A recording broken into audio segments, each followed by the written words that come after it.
네, 안녕하세요. 미술가 김홍석입니다.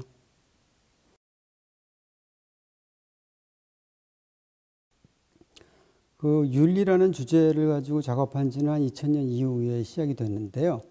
그 전에는 저는 사실은 근대성에 관련된 작품을 많이 했어요. 즉 번역에 관련된 것을 많이 했는데, 이 번역이라고 하는 것은 단순히 그 어떤 하나의 텍스트에 대한 번역뿐만이 아니라 이 실제 문화 아니면은 모든 우리의 그 정신성까지도 어떤 식으로 번역이 되는가, 그리고 번역이 된 상태, 즉 서구에서 발원돼 있던 원본성에 가까운 어떤 하나의 어떤 정신이 있다고 하면, 그것은 이제 후발주자로 이제 등장하게 됐던 많은 그 당시 개발도상국들의 그 번역 작업이랑 맥을 같이 하는 거죠.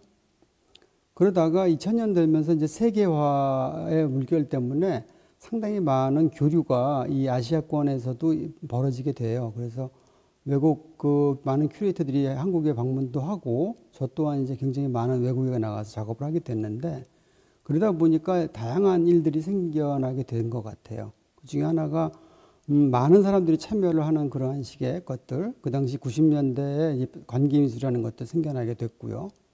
그래서 그 안에 관계미술이라고 보면 거의 이제 그것이 참여자라기보다는 일종의 그냥 퍼블릭, 그냥 이제 피플이 등장하게 된 거죠. 보통 사람들이 작업의 일부가 되기도 하고 작업에서 굉장히 중요한 구성 요소가 되게 되는 거죠. 자, 그런 반면 또 많은 그 작가들이 또 굉장히 많이 떠돌아다니면서 실제로 거기서 현장에서만 또 제작을 하는 일들이 벌어지고, 더 나아가서는 굉장히 큰 스케일로 만드는 작가들도 등장을 해요. 올라프 엘리아슨 같은 작가들 같은 경우는 굉장히 큰 스케일을 만들게 되는데요. 저 또한 마찬가지로 제 작업이 근대화에 관련된 뿐만 아니라 좀 다른 여러 사람이 참여하게 되는 퍼포먼스 비디오 작업이 이제 등장하게 되는데, 그때 제가 생각하게 됐던 것은 거기에 참여하는 사람들이 이제 여러 부류의 사람이라는 걸 알게 됐고, 제 나름 분류를 해야 된다는 생각을 하게 된 거예요. 하나는 이제 제 작업의 제작을 도와주는 분들과, 또 하나는 부류는 저와 같이 협업을 하게 되는 일종의 전문가들 그룹이 되는 거죠.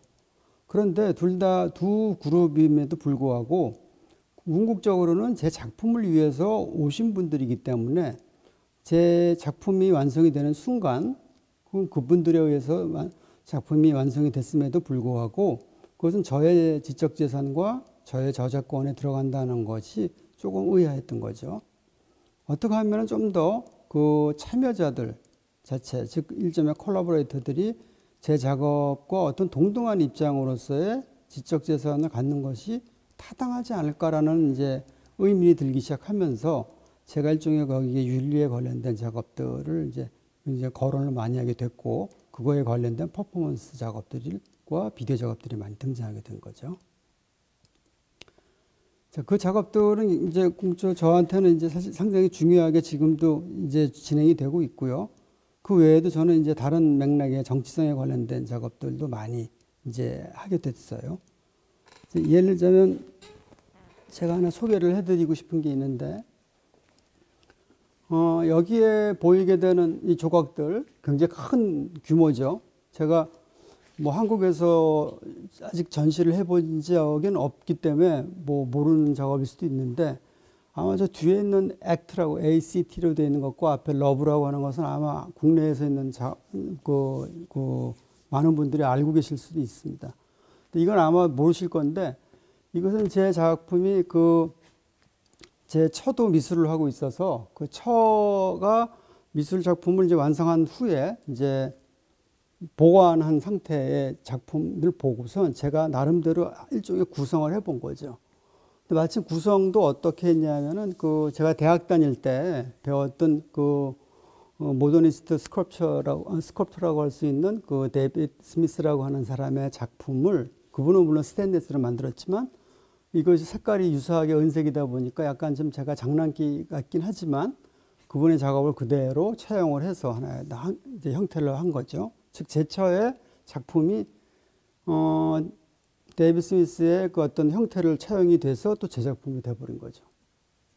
저는 여기서 이러한 식의 은색깔의 하나의 그 포장지라고 하는 것들, 그 다음에 여기 같은 종이 박스라고 하는 것들이 일종의 부차적 재료라는 거에 관심을 갖게 된 거예요. 예를 들자면 항상 우리 미술가들은 처음에 작업을 하게 될 때 뭐 돌멩이를 가지고 작업을 하거나 아니면 나무를 가지고 하거나 그걸 보고 우리는 그 당시에는 순수 재료라고 했죠.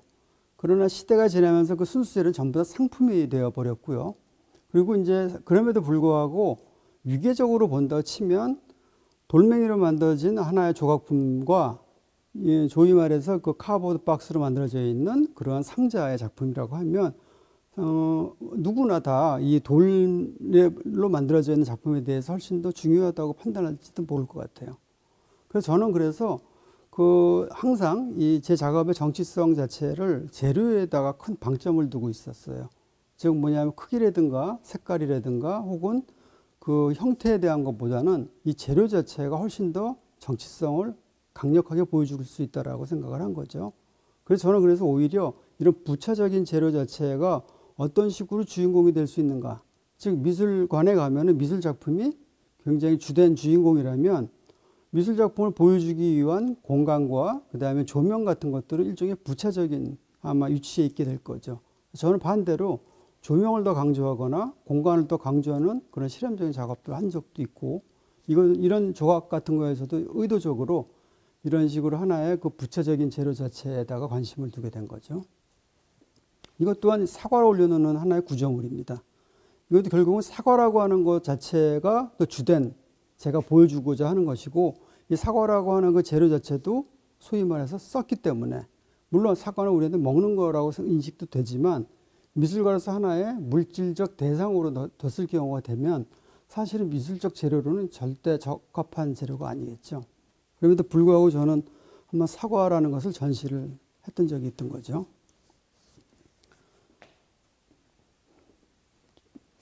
저쪽에 가게 되면 이렇게 하얀색 구조물이 보이는데요. 이 하얀색 이거는 사실은 눈사람을 이제 상징화한 겁니다. 사실은 눈사람이라고 하는 것 자체의 형태는 우리한테 오는 그 온화함이라는 게 있죠. 그 차가운 재료임에도 불구하고. 그런데 이 눈사람이라고 하는 것은 아시겠지만 눈은 곧 온도에 따라서 혹은 여러 가지 이유에 따라서 금방 소멸되죠.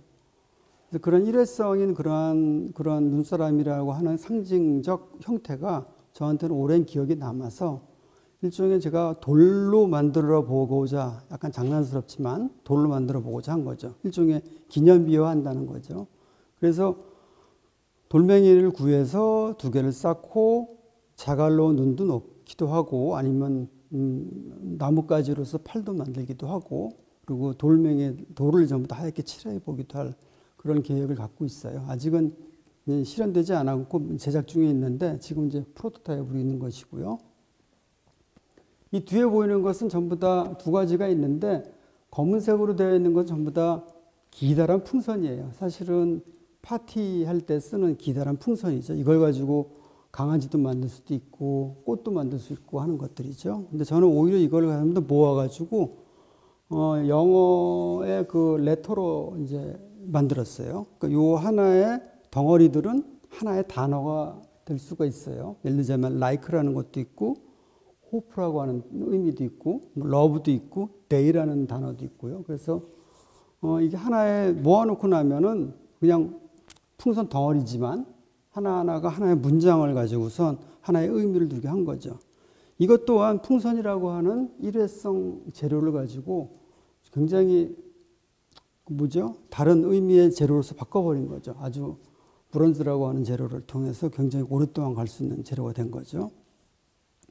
이것도 재료 자체는 사실은 강목이에요. 이것은 사실 강목이라고 하는 것은 건축적 재료라서 사실은 굉장히 부수적인 재료인데 이걸 가지고 뭔가 폭발이 일어나는 빅뱅 같이 보이기도 하고요. 아니면 진짜 말 그대로 장작이 쌓여져 있는 정도, 곧 태워질 것 같은 그런 식의 위치를 보여주게 된 거기도 하죠. 뒤에 있는 것은 사실은 페인팅이라고 했으나 저는 오히려 페인팅이지만 드로잉 같은 페인팅을 하고 싶었어요. 즉 굉장히 가볍게 할 수 있는 걸로. 그렇지만 사실은 물성 자체는 의도적으로 굉장히 무겁게 했고요. 또 의도적으로는 또 회화라고 하는 이미지가 헤어라고 하는 것은 이미지로서 굉장히 강력하죠. 근데 이미지가 드러나지 않도록 회색을 한번 쓰게 된 거죠. 그래서 이런 식의 회색 연작 시리즈를 쭉 만들고 있었습니다. 저는 다양한 이런 작업들을 많이 하고 있는데 어쨌든 이 작업들은 궁극적으로는 많은 사람들과 같이 소통을 하기 위한 것이죠. 그래서 이 작업들을 통해서 많은 사람들과 이야기도 나누고 또 좋은 어떤 결과가 좀 나왔으면 하는 바람이 있습니다.